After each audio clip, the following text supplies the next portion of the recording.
হিজরতকে কেন্দ্র করে কেন হিজরি সনের গণনা সাহাবায়ে কেরাম শুরু করেছেন? যেন মুসলমানের জীবনের পদে পদে যখনই বাধা আসবে, অবলীলায় সবাই সুদ ঘুষের কারবার করে লাল লাল হয়ে যাচ্ছে, লক্ষ লক্ষ কোটি কোটি টাকার মালিক হয়ে যাচ্ছে, ঘুষের কারবার করে নানা রকম অপরাধে জড়িয়ে তারা সমাজপতি হয়ে যাচ্ছে, আর আপনি একই শিক্ষা শিক্ষিত হয়ে বরং তার চাইতে আরো বেশি যোগ্যতার অধিকারী হয়ে কোন রকম কুড়ের ঘরে আপনার থাকতে হচ্ছে।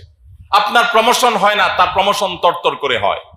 সে পরীক্ষায় এক গাদা নাম্বার পায়, নকল করতে পারে, আপনি পারেন না। সে অনেক অন্যায় করতে পারে, আপনি অন্যায় করতে পারেন না। এই যে বাধাগুলো আসবে, এই বাধাগুলো যখন আসবে তখন হিজরত আমাদেরকে প্রেরণা যোগাবে, আমাদের পিঠে হাত দিয়ে আমাদেরকে সাহস দিবে, বলবে যে সামনে চলো, অন্যায়ের সামনে কোনো আপোষ করবে না, কোনো মাথা নত করবে না, কোনো ছাড় দিবে না। আদর্শ, ঈমান, তাওহীদের ক্ষেত্রে চুল পরিমাণ বিন্দু পরিমাণ ছাড় দেয়া চলবে না। তুমি সামনে চলো।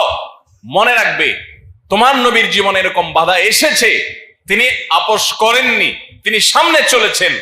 এরপরে তার জীবনে জয় এসেছে না পরাজয় এসেছে? হিজরতের পরের ইতিহাসটা আনন্দের ছিল, বিজয়ের ছিল। হিজরতের ঘটনা বেদনার থাকলেও এই বেদনার ইতিহাস থেকেই পরবর্তীতে আনন্দের, হাসির ইতিহাসের জন্ম হয়েছে।